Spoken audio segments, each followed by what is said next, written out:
អ្នករងចាក់ខ្ញុំឥឡូវសាហាវសិតតែកំងនំយើងទៀតទិញម្ដងឡើង2នំខ្ញុំថាខ្ញុំអត់ធ្វើណាប៉ុន្តែដល់ពេលឃើញកំងឡើង2ចឹងហើយមានអីបងប្អូនលុយលើកោកនំ2ខ្ញុំលក់ឡើង40000ទោះបីជាវាមិនចំណេញច្រើនក៏ដោយប៉ុន្តែពួកគាត់កំងឲ្យយើងធ្វើហើយយើងក៏ធ្វើឲ្យគាត់ទៅជានឹងថតវីដេអូដែរអញ្ចឹងទៅបងប្អូនដោយសារតែខ្ញុំធ្វើនំសាមុនហ្នឹងខ្ញុំមកឲ្យគាត់ហូបម្នាក់មួយឆ្នាំទៅគាត់ថាឆ្ងាញ់ហើយគាត់ក៏ឃើញផេកគេលក់នំក្រេបត្រេដូចខ្ញុំធ្វើអញ្ចឹងហើយគាត់ក៏ទិញគេមកហូបប៉ុន្តែគាត់ថាហូបអត់ឆ្ងាញ់អញ្ចឹងហើយគាត់ឲ្យខ្ញុំធ្វើគាត់កំងនំខ្ញុំឡើងម្នាក់មួយ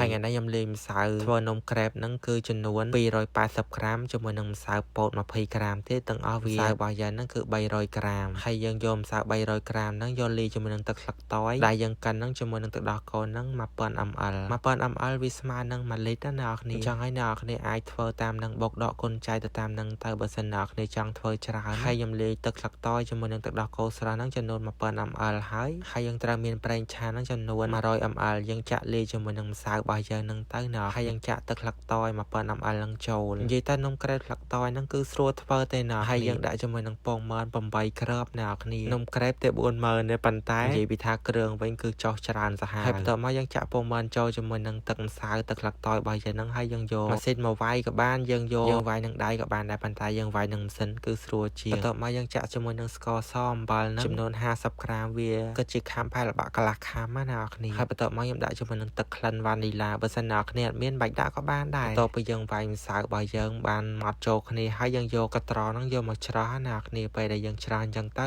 សាច់នំរបស់យើងវា smooth បានល្អហើយបន្ទាប់មកយើងអាចយកទៅចាក់ជាមួយនឹងឆ្នាំងខ្ទះរបស់យើងបានហើយអ្នកនរគ្នាហើយពេលដែលយើងចាក់ហ្នឹងបើកភ្លើងហឹមកុំបើកភ្លើងខ្លាំងពេកវាអាចនឹងខ្លោចហើយនំក្រេបរបស់យើងចាក់បែបហ្នឹងឯងអ្នកនរគ្នាមិនអីទៅពិបាកអីច្រើនញ៉ៃពិបាកចាក់ពិបាកអីទេនិយាយមកទៅចាក់ស្តៀងបាញ់ឆាវដែរនឹងប៉ុន្តែគ្រាន់ថាបាញ់ឆាវយើងត្រូវប្រើភ្លើងរាងខ្លាំងអញ្ចឹងណាអ្នកគ្នាប៉ុន្តែយើងចាក់សបកនំក្រេបហ្នឹងយើងចាក់ដាក់ភ្លើងយើងហ្នឹងរាងខ្សោយយើងកុំដាក់ខ្លាំងពេកដូចខ្ញុំនិយាយចឹងវាអាចនឹងខ្លោចហើយបន្ទាប់ពីយើងចាក់សបកហើយយើងមកវាយជាមួយនឹងក្រែមណាគ្នាក្រែមហ្នឹងនៅសល់ថ្ងៃមុនដោយសារតែខ្ញុំដាក់ក្នុងទូទឹកកកអញ្ចឹងហើយវាអត់ខូចទេហើយត្រង់ហ្នឹងពេលដែលយើងវាយក្រែមណាគ្នាត្រូវមានសិនវាយក្រែមរបស់យើងណាគ្នាបើសិនណាគ្នាវាយនឹងដៃក៏ឡើងដែរហើយយើងវាយក្រែមហ្នឹងកុំឲ្យឡើងពេកឡើងទៅមកល្មមបានហើយបន្ទាប់មកយើងមកបេះសាច់ត្រេនរបស់យើងនំក្រែបរបស់យើងត្រូវមានស្នូលត្រេនអញ្ចឹងណាគ្នាដោយសារតែត្រេននេះថ្លៃណាគ្នាហើយត្រេនខ្ញុំទិញត្រេនកកមកទៀតហើយបន្ទាប់មកខ្ញុំដាក់ជាមួយនឹងទឹកដោះគោខាប់របស់យើងណាគ្នាដើម្បីឲ្យសាច់ត្រេនរបស់យើងរាងផ្អែមមុតហើយបន្ទាប់មកយើងយកក្រែមរបស់យើងអាក្រែមដែលយើងវាយហ្នឹងយើងយកមកលាយជាមួយនឹងត្រេនរបស់យើងមកដើម្បីពេលដែលយើងយកទៅលាបជាមួយនឹងសបកនំរបស់យើងទៅវាងាយស្រួលហើយយើងលាបវាបែបហ្នឹងឯងណាគ្នាលាបចំកដាលហ្នឹងទៅលាបក្រែមយើងត្រូវលាបធ្វើម៉េចឲ្យលាបចំកដាលសាច់នំក្រែបរបស់យើងដើម្បីពេលដែលយើងដាក់ពីមួយជើងទៅ